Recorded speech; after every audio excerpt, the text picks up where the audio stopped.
ארים ראשי, אשא עיניי אל ההרים במרחקים, וקולי יישמע כזעקה, כתפילת האדם וליבי. We began with a visit to Warsaw's Gęscha Street Cemetery, seeing monuments to the size and diversity of Warsaw's pre-war Jewish community, as well as understanding how the cemetery operated during the Warsaw Ghetto period, and even how a sewer entrance in the cemetery could be a gate to freedom. We also visited fragments of the ghetto wall and the Umschlagplatz, or deportation square, from which over 300,000 Jews from the Warsaw Ghetto were deported on cattle cars to the Treblinka death camp. We completed our visit to Warsaw with stops at Mila 18, site of the ghetto uprising headquarters bunker, and the Rappaport Monument to the heroism of the fighters and to the victims of the Shoah. From Warsaw, we traveled to Lublin to study in the hallowed halls of Yeshivat Chochmei Lublin, and a short drive away to see the gas chambers, plundered shoes, barracks, and crematoria of the Maidanic concentration and death camp. Our second day began with Shachrit in the beautifully restored synagogue of Dobrova Tarnowska, and a visit to the Bima, all that remains of the great synagogue of Tarnov. A short drive away, we memorialized the Jews of Tarnov, especially the children, thousands of whom were murdered in the now silent forest of Zbilitovska Gora. From there, it was on to Krakow, once the center of all Polish and indeed all Ashkenazi Jewry. We visited synagogues and marketplaces and the oldest Jewish cemetery in Poland. We also walked in the footsteps of Krakow Jewry, across a bridge to the Nazi-era Podgorsza Ghetto, where we saw a fragment of the wall that surrounded the ghetto, and ultimately we continued on to the site of Płaszów, a murderous work camp on the outskirts of Krakow. Today, it is only open, grassy fields and trees. That evening, we connected with the modern Jewish community in Krakow at the Krakow JCC, witnessing the rebirth of the Jewish community, speaking with both young members and with survivors like Pani Zosha, as well as hearing testimony from a woman honored by Yad Vashem as righteous among the nations. Day 3 began with Shachrit at the one surviving shtibel of Auschwitz, better known to the world by its German name, Auschwitz. At Auschwitz I, we entered under the ominous Arbeit macht frei gate and toured the former barracks, converted into a museum to explain this horrific place of murder and dehumanization. In a new exhibit created by Yad Vashem, we were even able to look up the names of family members among the more than 4 million Shoah victims recorded by Yad Vashem. We also visited the gas chamber, walking through the very room where thousands and thousands were murdered at Auschwitz I, before the gas chambers and crematoria of Auschwitz II-Birkenau became operational. After a short break, we traveled the 3 kilometers to Birkenau, entering through the iconic brick archway. Over 1 million men, women, and children were murdered here, the overwhelming majority of them Jewish. We walked the length and breadth of Birkenau, along the ramp where trains arrived and selections were made, past rows and rows of barracks with only their chimneys remaining, inside the few remaining barracks and latrines, trying to understand how anyone survived, and on to Canada, where the remains of plundered Jewish property are embedded in the ground to this day.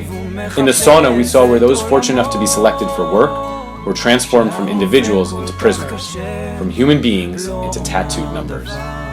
And on our way out, we passed again by the silent remains of the gas chamber and crematoria buildings, dynamited by the Nazis to hide the evidence of their crimes, but we learned how they operated and bore witness to their victims, and we will not remain silent.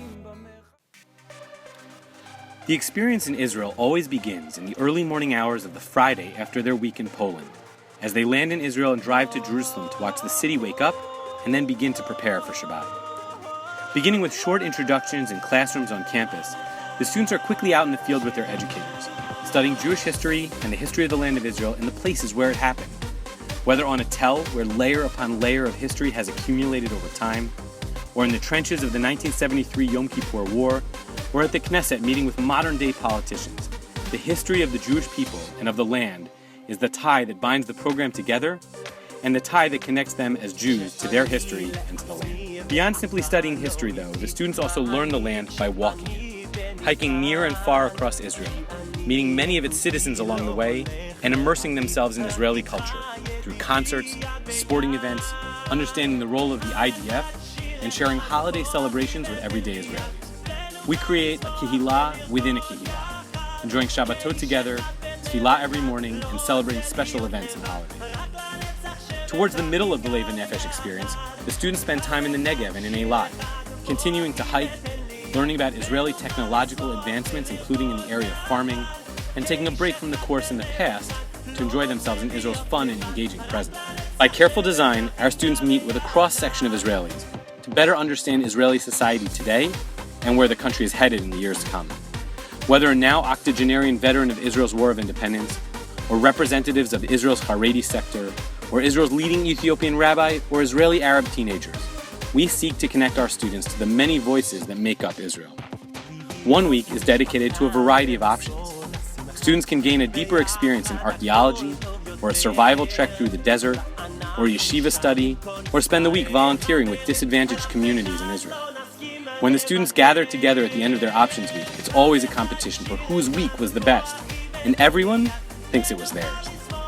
The final weeks are dedicated to Israel today and a deeper understanding of the Arab-Israeli conflict. We challenge the students to understand the situation in all of its complexity and to think about the difficult questions inherent in the conflict, confident that they can help others understand and ultimately be advocates for Israel and for peace themselves. At the end of the 2 months, our students return home to the awaiting arms of their friends and family, having grown and matured, and having a greater sense of who they will be on campus as adults. They understand far better the challenges facing Israel and the Jewish people, but they also understand better the role they can play as active, committed Jews. When they look back as college students, as leaders in their Hillels and Chabads, they often call us to tell us the degree to which the LVN experience solidified their identity and had a life-changing impact on them. Thank you. Through your support, 749 students over 11 years have had this life-changing opportunity. And by extension, 749 leaders have been prepared for the next generation of the Jewish community. Toda Rabah.